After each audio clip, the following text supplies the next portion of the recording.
this is Friar Rick, and obviously in the Friar Rick kitchen, and I'm about to lead you into I'm about to lead you into sin. Friar Nick is behind the camera, and he's pissed off at me because I'm about to show you a bread recipe. I am not a baker. I love to cook. I love to cook, but I don't bake at all. And I saw this recipe on Facebook, and I thought it was absolutely amazing because it was so simple. Now, Friar Nick, who's a real baker, is apoplectic at what I'm about to do. I'm going to kill the yeast. I'm going to make a mess, but we'll see. One of the things I like about this recipe is that it's easy, but also during these times of staying at home and doing nothing, it's nice to be able to take very, very simple ingredients and do something productive, and at the end of the day to have something you can call your own. Now I'm going to try this, and then we will, I'm sure Friar Nick is going to help me perfect it even more as we go along. And he also told me not to rest my belly on the counter because it looks like belly with Friar Rick, but it is what it is. This is pandemic time, so the bellies are okay. Anyways, the recipe is a cup and a half of flour. Now Nick did tell me not to use a measuring thing, not this thing, Pyrex, but an actual dry measuring cup for that. I've actually doubled the recipe, so don't look at the quantity here. But this is, so for the recipe itself, it's a cup and a half of flour, and I used, Friar Nick is gonna give me, that. And then we went and got baking flour, bread flour, because I guess it's coarser and makes for better bread. A teaspoon of salt. We've added a little bit more salt just to make, because we like savory stuff. So in this case, for the double portion, I'm doing 3 teaspoons of salt. And then instant yeast, the little packets, it's a 1/4 of a teaspoon per portion. So I'm doing, not per portion, for baking. So I've done 2. So okay, thanks Nick. And then, it's a cup and a half of water, and you can use this Pyrex thing. That's what it's for. So in this case, you see it's 3, and it's hot water but not boiling. So between 110 and 115. She said, the lady I got this off of Facebook said, the hottest you can get it from your sink. So whatever. Now this is ridiculous. So you take that and you put it in the bowl. That was really hard. Then you put the salt. Oh my God, that was hard. You mix that up a little bit. Wow, okay, exhausting. And then this stuff, what's it called again? Yeast, okay. I told you, I'm not a baker, but, okay. Now Nick is going to be making chicken caccia something afterwards, cacciatore. And then, okay. Then you put in all the water all at once. And it makes I don't know if you can see it. I'll show you later. Oh, Nick is being so good. See, it makes this kind of a very weird dough. So she had a name for it, like a stringy dough, or so. Actually, if you want to see the recipe, I mean, there's different versions of this. Country bread or simple bread, no knead bread. This is not gluten-free.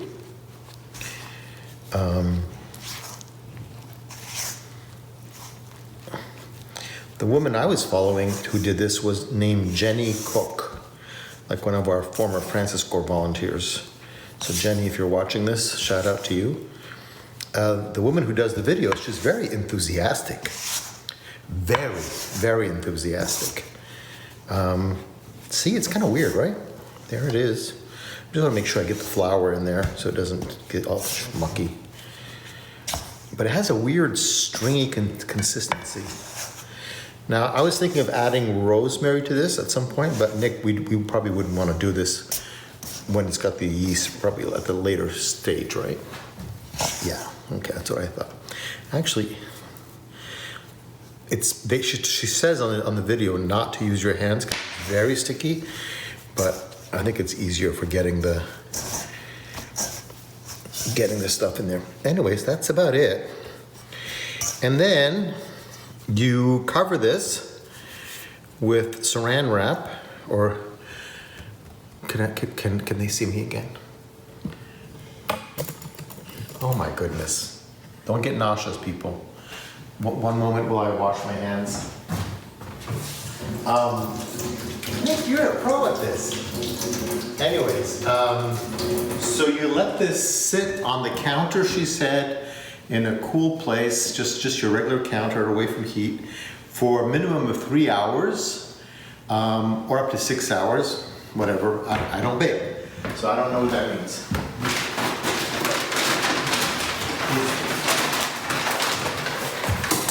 I don't have any. All people are gonna mock me, aren't they? The friars are gonna mock me. Oh, wait a second, what side is that? Huh. I think I broke it. Anyways. Yeah, I did break it. Break this stuff. Anyways, oops. This is why I don't bake. Okay.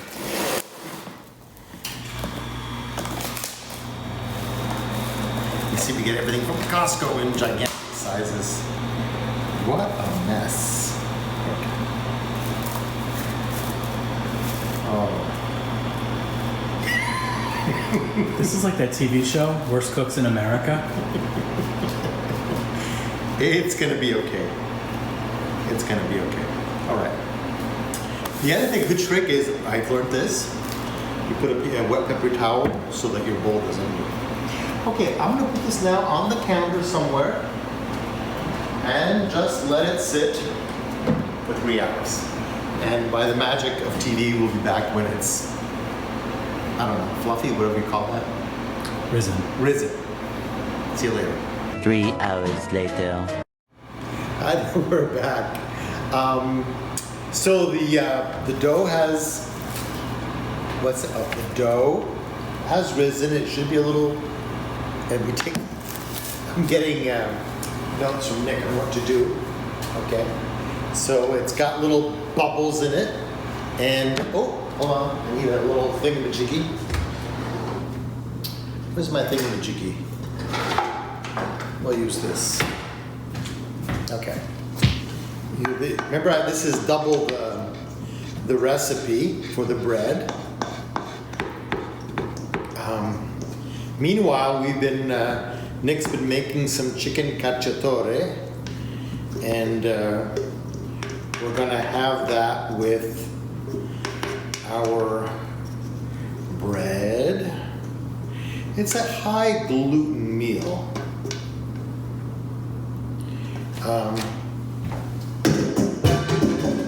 Okay, so I want to put some, do you put the rosemary in now? I'm getting coached here. Cut it first in half and then do it separately. Oh yeah, because I only want half of it to have, I need flour. Everything, I think I'm gonna,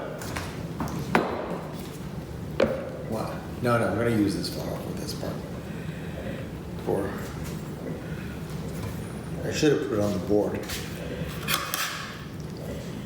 Okay, we're going to do this thing. So you don't really need to knead this. That's the whole point of this recipe. You don't need to knead, right? Okay, it's spilling over the edge. So probably want to have a bigger place to do this than I do. Okay, and we're gonna cut it in half. So I'm gonna do one Nick, you're allowed to talk, Nick.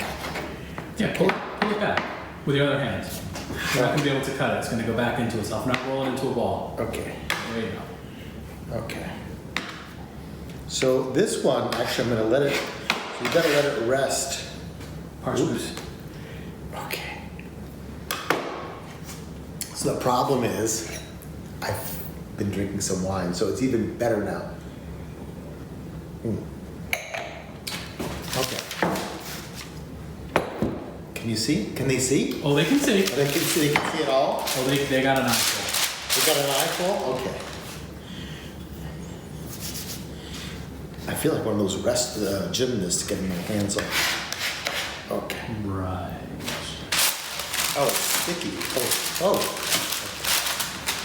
So this is gonna sit and rest for a little bit. Yeah, in there, in the parchment paper. And then that one I'm gonna split up into rolls.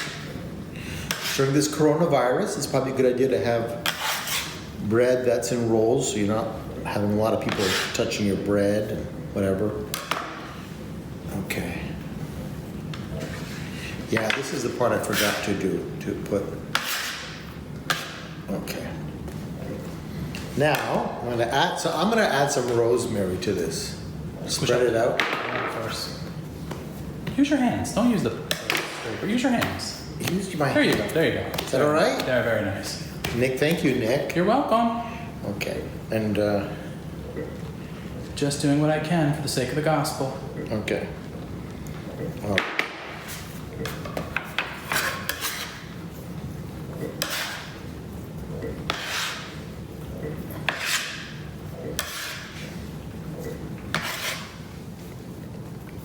And normally you don't need to knead this very much, as I said, but because I've got some rosemary in there, I want to make sure that it's a little split around or a little spread around. It looks pretty good. No? It's beautiful. Okay.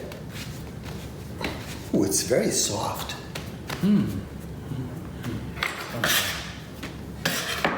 Feels like. Okay. So then you take it and put it in the parchment. And then this will sit in here for 30 minutes. 30 minutes. The time to turn your oven on to 450. When it turns 450, we'll do the next part. Okay? So. A few moments later. So we're back. The ovens are at 450 degrees, very hot. I'm doing two of them, remember? The other thing I forgot to say is that I have a Dutch oven. It's one of those large ones that's, you have to put it in the oven, I forgot to say, when you turn it on at 450. So it sits there about 350 degrees, 30 minutes, and it's hot, hot, hot. So gloves are super important. Somebody else I saw on Facebook do this, or YouTube I should say, made a little cross on their dough. So I don't know if you can see it. Kind of blessing the bread. I think it's nice, you know, whatever. So this is the fun part. Look at this. So I'm gonna walk, you gotta use these things. Michael Jackson and or Mickey Mouse. So this is very hot. This is a nice, inexpensive, large one. Right? And then you take everything with the parchment paper and you put it right in there. Kind of, sort of. And then you close it and put it in there to bake. That's 30 minutes in there. And then these little sweethearts,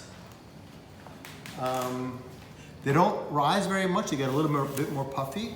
They go in 20 minutes. All right. So over here we have our chicken cacciatore, friary size. So we're cooking that, and then what we're going to do is we're going to boil some water. and make some pasta. The pasta we're making from Lombardi's, who are great neighbors of ours, and they advertise in our bulletin. You can get all your grocery needs at Lombardi's, and they have lots of food during this time. Anyways, these are strozza preti, choke the priest. According to a legend, somebody made these and the parish priest choked on them. And so the Italians kind of take delight in being able to kill off their priests. So in this age of coronavirus, where I think it's kind of funny to be doing strozzo preti. So that's a kilo. It's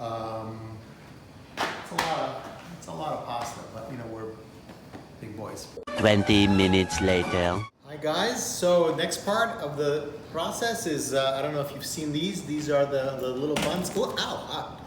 I made, they're cooling off. Now, so the friars are beginning to gather. The smell is filling the house. So what you do is you gotta take this out, right? And you can see the bread is in there, looking good. And it sounds good. And what I'm gonna do, again, this is not part of the original recipe from that lady, but we're gonna just put a little bit of olive oil on it. And make sure this is cool. And then,